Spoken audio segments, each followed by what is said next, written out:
देश दुनिया की अहम खबरों के लिए देश प्रदेश में आपका स्वागत है। आज हम बात करेंगे देश की सबसे बड़ी खबर के साथ ही राज्यों की महत्वपूर्ण खबरों की और जानेंगे कि आज देश के दिल्ली, हरियाणा, पंजाब, हिमाचल, मध्य प्रदेश, छत्तीसगढ़, राजस्थान, महाराष्ट्र, उत्तर प्रदेश, उत्तराखंड के साथ ही अन्य राज्यों की अहम खबरें क्या रहने वाली है। और इन अहम खबरों के लिए हमारे साथ विभिन्न प्रदेशों से हमारे संवाददाता जुड़ेंगे। और सबसे पहले हम बात करेंगे मध्य प्रदेश की, तो हमारे साथ में भोपाल से अनिरुद्ध सीधा लाइव जुड़ चुके हैं। अनिरुद्ध, क्या सियासी खबरें आज देखने को मिलेगी? कौन सी खबरें सुर्खियों में रहेंगी? देखिए, आज दिल्ली में भारतीय जनता पार्टी का राष्ट्रीय अधिवेशन है और संभवतः लोकसभा चुनाव के पहले यह भारतीय जनता पार्टी का आखिरी इस सत्र का जो मोदी की सरकार चल रही है उसका आखिरी राष्ट्रीय अधिवेशन हो सकता है। और देखा जाए तो मध्य प्रदेश से भी मुख्यमंत्री डॉक्टर मोहन यादव सहित विधायक, सांसद, जिला पंचायत के सदस्य, पंचायत अध्यक्ष, लगभग 1200 से ज़्यादा प्रतिनिधि मुख्यमंत्री समेत राष्ट्रीय अधिवेशन में शामिल होने आज दिल्ली रवाना होंगे और 2 दिनों तक ये राष्ट्रीय अधिवेशन चलेगा, जिसकी शुरुआत भारतीय जनता पार्टी के राष्ट्रीय अध्यक्ष जेपी नड्डा के संबोधन से होगी और समापन प्रधानमंत्री नरेंद्र मोदी के भाषण से होगा। और देखा जाए तो 2 दिनों के भारतीय जनता पार्टी के इस राष्ट्रीय अधिवेशन के लिए दिल्ली में खास तैयारियां की गई है और 11 बड़े बड़े कटआउट्स लगाए गए हैं और जिनमें कि राम मंदिर से लेके तेजस विमान से लेके प्रधानमंत्री नरेंद्र मोदी का बड़ा कटआउट, चंद्रयान का कटआउट, जनधन योजना का कटआउट, ऐसे तमाम और भारतीय जनता पार्टी के मुख्यालय से लेके प्रगति मैदान तक के मार्ग को पूरी तरह से भगवा रंग में रंग दिया गया है। और पहली बार है कि भारत मंडपम में ये राष्ट्रीय अधिवेशन होने जा रहा है और बड़े स्तर पे पहली बार इस तरह का अधिवेशन हो रहा है। तो कुल मिला के देखा जाए तो आज मध्य प्रदेश के मुख्यमंत्री डॉक्टर मोहन यादव भी अपने विधायकों, सांसदों के साथ शामिल राष्ट्रीय अधिवेशन में शामिल होने दिल्ली जाएंगे और इस राष्ट्रीय अधिवेशन में सभी की निगाहें प्रधानमंत्री नरेंद्र मोदी के संबोधन पर लगी है कि वे लोकसभा चुनाव के पहले आज एक महत्वपूर्ण राष्ट्रीय अधिवेशन में क्या कार्यकर्ताओं को, नेताओं को, विधायकों को, सांसदों को और प्रतिनिधियों को और पदाधिकारियों को अपना संबोधन में क्या मंत्र देते हैं और आगामी लोकसभा चुनाव की तैयारियों के लिए वो क्या दिशा निर्देश देते हैं। बिल्कुल अनिरुद्ध, अगर बात की जाए कांग्रेस की ओर से, तो कांग्रेस की क्या कुछ तैयारी है लोकसभा चुनाव को लेकर और क्या कुछ सियासत कांग्रेस की ओर से भी आज देखने को मिलेगी? देखिए, मध्य प्रदेश में कांग्रेस लगातार जो प्रदेश अध्यक्ष हैं जीतू पटवारी, वे कांग्रेस के संगठन में दम भरने की कोशिश कर रहे हैं। हालांकि वे लगातार जो संगठन की अलग अलग संभागों में और जिलों में बैठकें ले रहे हैं, उसमें वो संभाग और बैठक जिले भी शामिल हैं जिनमें से राहुल गांधी की भारत जोड़ो न्याय यात्रा जाने वाली है। तो सबसे पहली तैयारी वे भारत जोड़ो न्याय यात्रा को लेकर कर रहे हैं। मुरैना से ये राहुल की यात्रा मध्य प्रदेश में प्रवेश करेगी और वे लगभग 7 जिलों में जाएगी और कई लोकसभा क्षेत्रों को भी कवर करेगी। तो संगठन पे खासकर जोर दे रहे हैं प्रदेश अध्यक्ष जीतू पटवारी और लोकसभा चुनाव की तैयारियां भी कांग्रेस पार्टी कर रही है। बिल्कुल अनिरुद्ध, भारत जोड़ो न्याय यात्रा अगले महीने मध्य प्रदेश में पहुंचेगी। इसको लेकर के कांग्रेस की क्या कुछ तैयारियां हैं? क्योंकि इससे पहले देखा कि बैठकें भी हुई, तो भारत जोड़ो यात्रा का क्या रोड मैप सामने आया है मध्य प्रदेश में? देखिए, मध्य प्रदेश के मुरैना से भारत जोड़ो न्याय यात्रा राहुल गांधी की प्रवेश करेगी और ये रतलाम में जाके समाप्त होगी। इसके बाद में वापस राजस्थान की ओर जाएगी। और जहां तक बात करें हम राहुल गांधी की भारत जोड़ो न्याय यात्रा जो मध्य प्रदेश में आने वाली है, इसमें एक महत्वपूर्ण कड़ी जुड़ी है कि राहुल गांधी उज्जैन पहुंचकर महाकाल के दर्शन करेंगे और इसके लिए कल से ही उज्जैन में तैयारियां कांग्रेस पार्टी ने शुरू कर दी हैं कि राहुल गांधी किस तरह उज्जैन पहुंचेंगे, महाकाल के दर्शन करेंगे। और यह पहला मौका नहीं है जब राहुल गांधी किसी मंदिर में या महाकाल के मंदिर उज्जैन आ रहे हो। तो भारत जोड़ो न्याय यात्रा जो मध्य प्रदेश में प्रवेश करेगी, उसमें राहुल गांधी उज्जैन के महाकाल भी पहुंचेंगे और उज्जैन के महाकाल पहुंचकर वे बाबा महाकाल का आशीर्वाद लेंगे और महाकाल के दर्शन करेंगे। चलिए अनिरुद्ध, हमारे साथ में उत्तराखंड से ब्यूरो चीफ अवनीश गुप्ता भी जुड़ गए हैं। अवनीश जी, क्या सियासत आज उत्तराखंड में देखने को मिलेगी?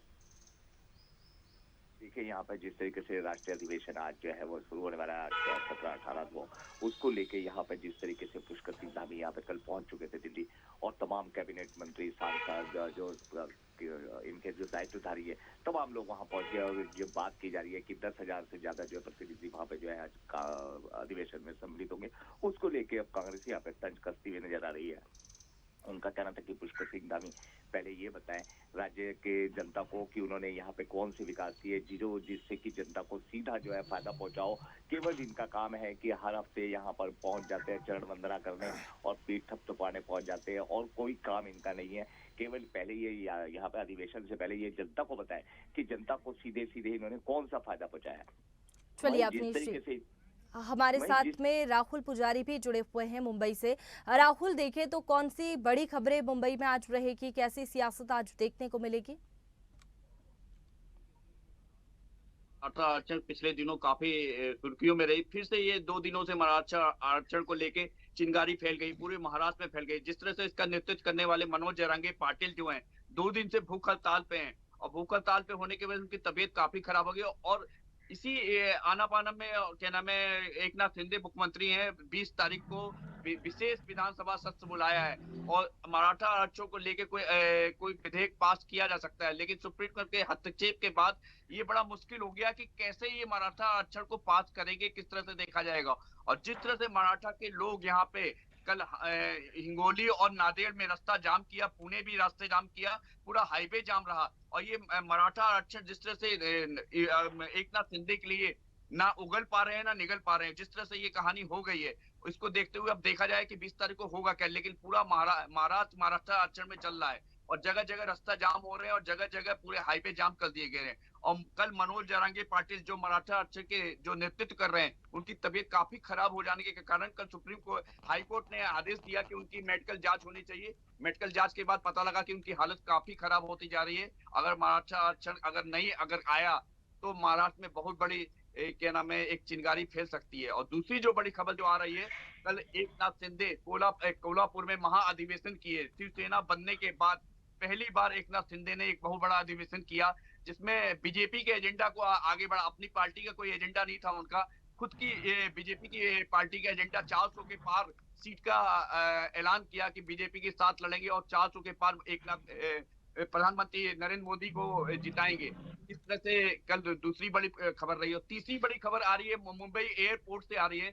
वैष्णवी जो बता दूं, व्हील चेयर ना होने के वजह से एयर इंडिया की लापरवाही की वजह से एक यात्री की जान चली गई। उसको व्हील चेयर की जरूरत थी और व्हील चेयर उसको प्रोवाइड नहीं किया गया एयर इंडिया की तरफ से, और वो करीब 1.5 किलोमीटर पहले जाने के बाद उसे हार्ट अटैक हो गया और उसकी जान चली गई। और बॉलीवुड की बात करें ना वैष्णवी, तो बॉलीवुड में इस बार तीनों खान की 2024 में कोई भी मूवी नहीं आ रही। उसका कारण ये है कि चुनाव आ गया है अप्रैल में और आईपीएल शुरू होने वाला है। इन कारणों की वजह से शायद बॉलीवुड के दर्शक तीनों खान की पिक्चर नहीं देख पाएंगे और कोई बहुत बड़ी फिल्म नहीं आ रही है। और एक खबर और आ रही है बॉलीवुड से, 90 के दशक की कविता चौधरी जो उड़ान सीरियल में हुआ करती थी, उनका कल निधन हो गया है। वैष्णवी, चलिए हमारे साथ में राशिद अलवी जुड़े हुए हैं उत्तर प्रदेश से। राशिद, कौन सी आज बड़ी खबरें उत्तर प्रदेश में रहेंगी, कैसी सियासत आज देखने को मिलेगी? जी बिल्कुल बिल्कुल, मैं बता दूं कि उत्तर प्रदेश में जिस तरह से लगातार मुख्यमंत्री योगी आदित्यनाथ दौरा कर रहे हैं और दौरा करने के साथ साथ ही जो जनता है, जनता की शिकायत भी सुन रहे हैं। और सबसे बड़ी बात ये बता दें कि जो कांग्रेस की भारत जोड़ो न्याय यात्रा है, वो उत्तर प्रदेश में शामिल हो गई है, जो कि चंदौली से शुरू हुई है। और अगर हम भारतीय जनता पार्टी की बात करें, भारतीय जनता पार्टी की बात करें तो भारतीय जनता पार्टी जिस तरह से राष्ट्रीय कार्यकारिणी की बैठक करने जा रही है, बैठक में 5,000 लोग शामिल होंगे, जो कि दिल्ली में बैठक की जाएगी। प्रधानमंत्री नरेंद्र मोदी भी शामिल रहेंगे उसमें। बिल्कुल राशिद, अगर बात करें राष्ट्रीय अधिवेशन की बीजेपी के, तो उसको लेकर के उत्तर प्रदेश में क्या कुछ तैयारी है? विधायक मंत्री सभी राष्ट्रीय अधिवेशन में शामिल होंगे? जी बिल्कुल, जिस तरह से अगर बात की जाए तो उत्तर प्रदेश से जिस तरह से जो वरिष्ठ नेता हैं, जो भारतीय जनता पार्टी के विधायक हैं और जिस तरह से जिला पंचायत सदस्य हैं, जिला पंचायत अध्यक्ष हैं और जो नगर पालिका अध्यक्ष हैं, उन्हें भी बुलाया गया है, वो भी उसमें शामिल होंगे और राष्ट्रीय अधिवेशन में बैठक लेंगे। चलिए हमारे साथ में अनिरुद्ध जुड़े हुए हैं। अनिरुद्ध, अगर बात करें राष्ट्रीय अधिवेशन की बीजेपी के, तो क्या कुछ तैयारी है? जीत का मंत्र प्रधानमंत्री नरेंद्र मोदी लोकसभा चुनाव के लिए देंगे। इससे पहले प्रधानमंत्री झाबुआ भी पहुंचे, जहां पर आदिवासियों को साधने की कोशिश की गई। तो यहां पर मध्य प्रदेश के लिए भी जीत का मंत्र मंत्रियों को देंगे, नेताओं को देंगे। देखिए, 2 दिनों का जो भारतीय जनता पार्टी का राष्ट्रीय अधिवेशन दिल्ली के भारत मंडपम में होगा, उसमें लोकसभा चुनाव पे पूरा फोकस रहेगा। न केवल पार्टी अध्यक्ष जेपी नड्डा का फोकस रहेगा, बल्कि प्रधानमंत्री सहित उनके जो पूरी टीम है, केंद्रीय गृह मंत्री अमित शाह, केंद्रीय मंत्री राजनाथ सिंह, तमाम तरह के जो बड़े नेता हैं, उनका भी पूरा फोकस आगामी लोकसभा चुनाव को लेकर ही रहेगा। और 2 दिनों के राष्ट्रीय अधिवेशन में जहाँ तक बात करें तो पूरे देश भर से 10,000 से ज़्यादा प्रतिनिधि भारतीय जनता पार्टी से जुड़े सांसद, विधायक, मुख्यमंत्री और तमाम बड़े छोटे पदाधिकारी दिल्ली में मौजूद रहेंगे। और 2 दिनों तक देखा जाए तो दिल्ली में भारतीय जनता पार्टी आगामी लोकसभा चुनाव 2024 को लेकर बड़ा मंथन करेगी। और पार्टी ने, जैसे कि मध्य प्रदेश की बात करें तो हर बूथ पे 370 वोट बढ़ाने का लक्ष्य दिया है। इसका सीधा मतलब है कि पार्टी जिस तरह का नारा दे रही है कि अब की बार 400 पार, 370 सीटें पे एनडीए जीतना चाहती है और भारतीय जनता पार्टी जीतना चाहती है। और उनका ये मानना है, भारतीय जनता पार्टी के बड़े नेताओं का, कि एनडीए 400 के पार जाएगा। तो इस पूरे थीम पे भारतीय जनता पार्टी के 2 दिनों के अधिवेशन पे पूरी तरह से चर्चा, मंथन, विचार होगा। और किस तरह से कांग्रेस पार्टी और खासकर इंडिया गठबंधन जिस तरह बना है भारतीय जनता पार्टी और एनडीए के खिलाफ, उसको काउंटर करने को लेकर भी पूरी राजनीति होगी। हालांकि इंडिया गठबंधन की हालत बनने के बाद से ही ठीक नहीं है, उसमें कई उतार चढ़ाव देखने को मिल रहे हैं। कई नेता शामिल हो रहे हैं, कई नेता उसमें से बाहर हो रहे हैं, कुछ लोग इंडिया गठबंधन से नाराज हैं। और कुल मिला के देखा जाए तो भारतीय जनता पार्टी का जो 2 दिन का दिल्ली में राष्ट्रीय अधिवेशन होने जा रहा है, उसमें मुख्यतः फोकस आगामी 2024 का लोकसभा चुनाव ही रहने वाला है। बिल्कुल, 2 दिवसीय बीजेपी का राष्ट्रीय अधिवेशन है, जिसमें तमाम नेता मंत्री शामिल होंगे और जीत का मंत्र नेताओं मंत्रियों को दिया जाएगा। हमारे साथ में अवनीश जी बने हुए हैं उत्तराखंड से। अवनीश जी, अगर बात करें कांग्रेस की उत्तराखंड में, तो लोकसभा चुनाव को लेकर विपक्ष की क्या कुछ तैयारियां हैं? जी बिल्कुल, देखिए यहाँ पे विपक्ष की अगर बात करें, पूरी तरीके से अब रणनीति उनकी तय करनी शुरू कर दी है। कल ही जो है प्रदेश अध्यक्ष जो करण मारा है, उन्होंने यहाँ पे बैठक ली है।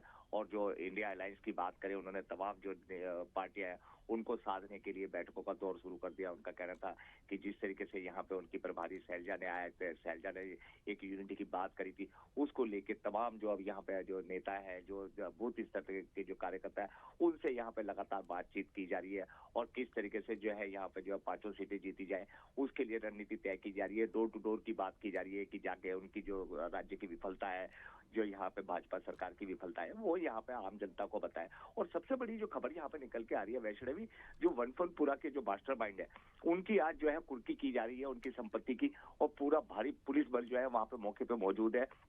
लॉ एंड ऑर्डर की स्थिति को निपटने के लिए पुलिस ने पूरी तरीके से वहां पे चारों तरफ घेराबंदी कर दी है। और वहीं आज मौसम की बात करें तो यहाँ पे कल से जो है मौसम विभाग ने ऑरेंज अलर्ट जारी कर दिया है। उनका कहना था कि कल शाम से और 20 तारीख तक लगातार यहाँ पे भारी बारिश के साथ साथ ओलावृष्टि हो सकती है, जिससे ठंड का असर दोबारा बढ़ सकता है। जी चलिए अवनीश जी, हमारे साथ में राहुल पुजारी जुड़े हुए हैं। राहुल, मराठा आरक्षण की अगर बात करें तो अनशन खत्म करने की अपील लगातार शिंदे की ओर से की जा रही है, लेकिन आगे क्या रुख होगा अगर मांगे नहीं मानी जाती है तो? आरक्षण जिस तरह से काफी दिनों से इसकी मांग थी और उसको लेके अब आंदोलन उग्र हो चुका है। उनका किसी भी मामले में जिस तरह से जिसका जो नेतृत्व कर रहे हैं मनोज जरंगे पाटिल, किसी भी चीज पे समझौता नहीं करने चाहते हैं। वो कहते हैं मराठा आरक्षण, मुझे आश्वासन दिया गया था, एकनाथ शिंदे ने जब मेरे जूस पिला के मेरे अनशन को तोड़ा था, तो कहा था कि किसी भी हालत में 15 से 16 तारीख तक मराठा आरक्षण का अधिवेशन विधानसभा सत्र बुला के किया जाएगा।